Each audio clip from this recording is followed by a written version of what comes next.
Touring Car Masters on the warm-up lap. Don't forget, top 10 shootout, the fight for pole in the Super Cheap Auto Bathurst 1000 at 4:30 live, Australian Eastern Standard Time from here at Mount Panorama. The guy next to me, Alan Grice, you know about snagging a pole at Mount Panorama, do you not? Yeah, I have had a couple of those. It's very pleasant. You did try to start from the escape road one year in a shootout, do I recall? That didn't catch on. No, but it worked that day. You were able actually to get through the corner more quickly. Got you a pretty good run onto the pit straight. Here's the points in Touring Car Masters. John Bowe leads from Jim Richards and Andrew Medicki. This is the penultimate round. They've got another round at Sandown a little later on in the year, but John Bowe is in the box seat to win this title. And this is really the category that reminds us of yesteryear, but under the bonnet of some of these things, it's not yesteryear, it's very modern. Oh, there's a lot of modern engineering in these things. You know, the cost of components have to be made in a lot of instances for engines. Makes them quite expensive, but they're very reliable, and that's great. And that's what they've done with this category. It's not strictly historic racing, it's kind of historic slash modern. Nigel Benson will be on board in the HQ Monaro. He's second in Class B coming into this one. It's a massive field of cars, great variety. We should point out too, Glenn Seaton not starting. The Falcon had a drama yesterday. John Bowe, Andrew Medicki pulling up to the front row of the grid. Sure. Which places? Yep. Brad Tilley, Eddie Albanese on row 2. There's one of the Porsches with Greg Keane. They probably need a bit of help. They might need a turbo whacked on the back of that thing to keep up. Oh, yeah. Every chance they can doze off, I think. John Bowe on pole. He's a winning man. He's won 14 races from 20 this year. You'd think he'd share. He's a show-off. And he loves it. He has been really the form man in the car they call Mustang Sally. Great field of cars, great variety. We've got Monaros and Camaros, Falcons, Chargers. Greg Crick's been able to push the Mopar back car further up the grid. Porsches and Mustangs and HQs. Final race of the weekend for Touring Car Masters. We'll wind back the clock just a few decades. Remember how it used to be and how it still is at Mount Panorama. Bowe and Medicki, Tilley and Albanese. Plenty of Fords at the front. Can the GM products work their way through? Away, 7 laps ahead. Oh, slow start from Greg Crick. They all had to avoid him. They did well. Turn 1, oh, 3 and a 1. Bowe and Medicki side by side. We've made it through, but where's JB going? 3 wide on the run-up, mountain straight. This is tight. Oh, yeah. Medicki hangs on to it. Oh, that could be bad. Sheep station there.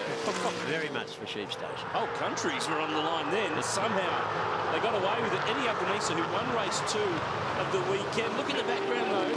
Oh, that's close. Adam Bressington down the inside in the Camaro. It's wild and willing. There's a lot of blue mist out there. Albanese leads, Tilley, Medicki, Bowe.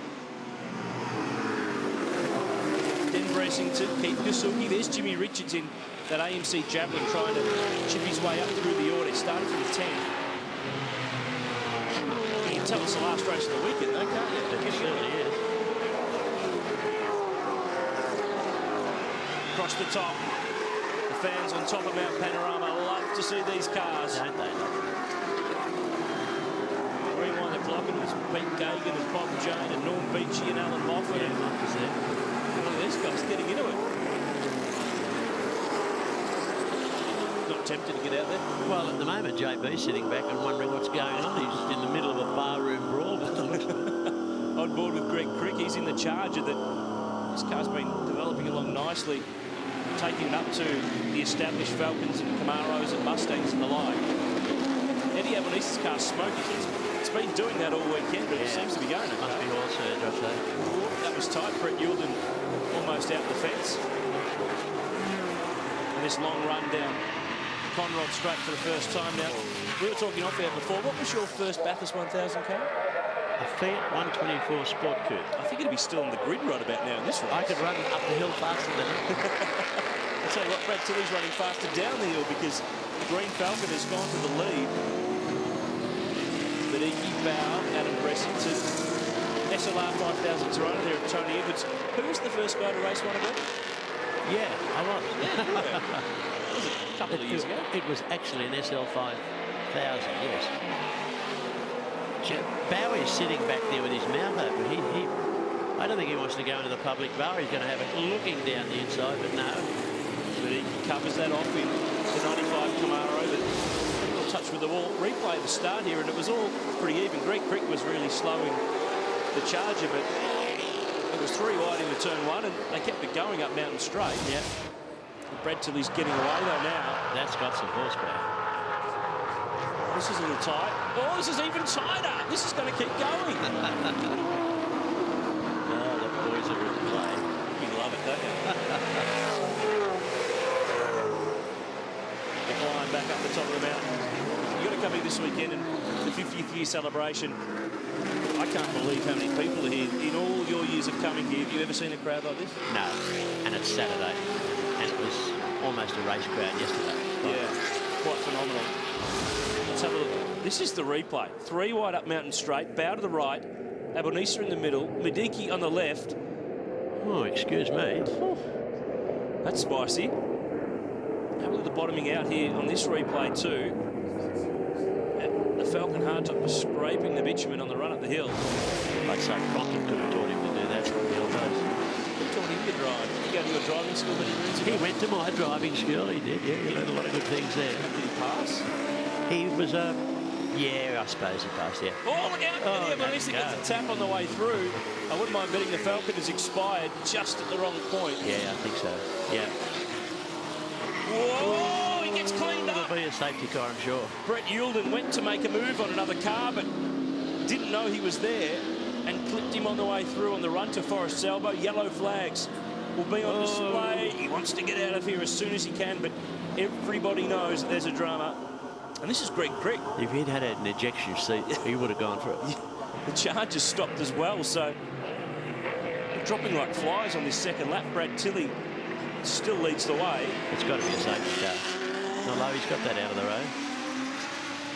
Plenty of damage to the Sydney's. Oh, gee, Gavin Bullis and Tony Edwards. It's picnic time in the turf. The Porsches will be looking good if they keep dropping out like this. What on earth is going on? Oh, they're just having a ball. They are having a ball. Tilley leading, Mediki next, then John Bow. Adam Bressington's 4th in that blue Camaro. Jimmy Richards up to 6th. Here's the replay, and I'd say the Falcons expired just there. Just there. Not Mediki's fault. No, definitely not. And then watch for the green Monaro of Brett Yulden. He goes to make a move here on Mark King. Oh, there's a car there. Wow. I'd say John. Oh, and they just did it themselves. That's where he ends up. They missed the party up the top, so they thought they'd have one halfway down. Brad Tilley, he's got a party going. This big Falcon is just charging. When all that was going on, John Bow would have had eyes like dinner plates. Oh, but he's gone at the cutting. Now this will be interesting. Now, how on earth is he going to turn this thing around? There's nowhere to do a 3-point turn. No, not with a car that long. Uh-oh, someone else is going around. Oh, I heard tyres screeching, but no one did. Mediki just set the fastest lap of the race, and there's no one there to tell him when there's a gap in the traffic. No, and he's followed up with the slowest lap of the race. Finish this one, yeah? Gonna wait and watch as the whole field approaches. Out wide. Yes. It just got in the marbles with that rear right tyre. No grip.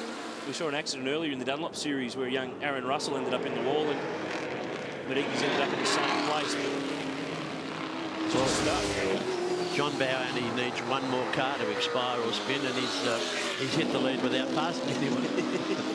Jim Richards here is up to 5th. He's been chipping his way through. This is an AMC javelin. I don't think we've ever seen a javelin at Bathurst before until now. It's a work of art, though. Anything Jimmy does, he does it properly. Oh, it's a beautiful looking thing.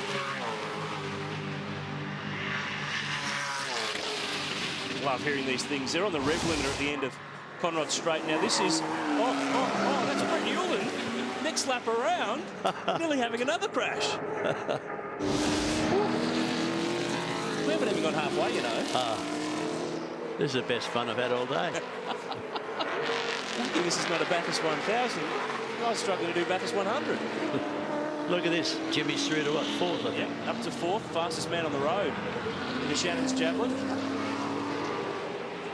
Out front, though, JB's just stalking his prey. Yeah, he just waiting for the action to happen right in front of him. Bressington now is third in that Camaro. That's an ex-Steve Mason championship winning car. Tony Edwards, who's had engine dramas in that Toronto this weekend, he's up to 7th, which is a good run. Gavin Bullis, former champ, is 8th. Not good news, though, for Chris Collins, bringing the four-door Falcon back into pit lane, so he drops out of the top 10. We often get asked Gricey through the V8 Supercars website, where are they now, a lot of the former drivers, what's filling up your time? What are you up to these days? Oh, it's amazing how you find how to fill your weekend. I'm actually selling our own type of beer, which keeps me busy. Who would have thought? Oh, well, look at the water coming out of that. That might need a bit to top it up. That's not Black Diamond beer, that's water. It's expired. This is Tony Edwards. Have a look at this. Left front. Have a crack. Yeah. Was good like stuff. Was it like that in 74? Oh, he's only got one off the deck. That Falcon's looking strong. Bowie's got that look about him. He's just doing what he needs to do. He's got a good lead in the championship. He's actually placed this car for sale. Bowie, has he? Yeah, really. I've got a funny feeling, though, that whoever buys it might end up with a driver in it already. I thought he took it home and used to put it in the big bed every night with him. These two have stretched away. Jimmy Richards, though, is the fastest man on the road. Just a bit far back, maybe. Yeah, big gap, 5 seconds back to the leader. JB will have picked the place he's going to pass, and he'll probably wait for another lap or so. It's not going to be here, though, because that green Falcon has got way too much straight in the handle. It's a jet, yeah, it's a jet. Not flat through the chase. And Bowie picks him up on the brakes. Yeah, Mustang's good on the stoppers. And all that margin that he just got, he's lost. Yes. End of Conrod. What do you think in the day? No chase. Used to be absolute fun. The Falcon's starting to lose tyres. Starting to lose tyre effect. Bowers just hunting. They're in the 25s. Jim Richards 2:23.36. It's not all over for Jim. He's coming on strong. 3.5 seconds to find and 3 laps to find it in. He's just in the back of the shot there. Tell me, mate, you got a tip for tomorrow? Who's going to win this 50th year celebration race? Well, can you tell me what the weather's going to do? I don't think anyone ever can here, can they? No. We've seen 100 degrees and we've seen snow the same day, in a different year. Extraordinary. Give me a tip. Who do you reckon? Who's looking good? Stevie Richards and Mark Winterbottom, they're up there. Yeah, it's hard to go past Triple A, isn't it? Yeah, they are pretty dominant. They've been pretty strong, of course. We'll decide pole very soon in the top 10 shootout. What about your old Bob, the Holden Racing team that you snagged a win with in 1990? Couldn't find it. I think Tom Walkinshaw's whipped it on a plane back to, or a ship back to England. I don't know where it is. These two are really at it. Bow, though, in fact, they're going to call this one a couple of laps short. So this one, in fact, is going to be the last lap. So if Jimmy Richards was planning on using 3 laps, he's only got 1 to get it done, and he's probably a bit too far back. Same with John Bow, because right across the top of the mountain, it should be strong for his car. Off the top of the hill for the final time with the Touring Car Masters. We'll have the Utes and the Porsche Carrera Cup cars back on track in the morning before the start of the 50th year celebration race for the Super Cheap Auto Bathurst 1000. Richards looking, not quite, close. Eddie Albanese Sporters parked on the exit of Forest's Elbow. And the run down Conrod for the final time. Gricey, the current V8 Supercar formula, unbelievably competitive. Could you have ever imagine, for all the years that you raced Group C and Group A, that it would be so absolutely tough as it is now? Yeah, it is highly competitive. There's no doubt about that. You can see here Jimmy's having a big crack, and he should be third. Yeah. JB hasn't given up. Look at the power of that Falcon, though. It's got some. And he's going to cover it because he knows where JB will try to get by. So the final race of Touring Car Masters for the weekend will be a win. Try and cross him underneath. It'll be a win for Ford, but which one? It'll be the Falcon in the end. Falcon. The margin's 0.3 of a second. John Bow second, and Jimmy Richards comes home strong. The 7-time Bathurst 1000 winner finishes in 3rd. Don't you just love that horsepower when you've got that little bit of an edge? He drove very well, notwithstanding, he drove very well, but boy, you can be skillful in a straight line. It's all all about the V8s in Touring Car Masters. Thank you, Gricey. Great to catch up with you. Enjoy the rest of the weekend. Keith Kasuki, 5th from Gavin Bullis. Mark King, Tony Edwards, Bill Pye, and Steve Mason rounded out the top 10. Not too far away. The fight for pole, the top 10 shootout at Bathurst soon.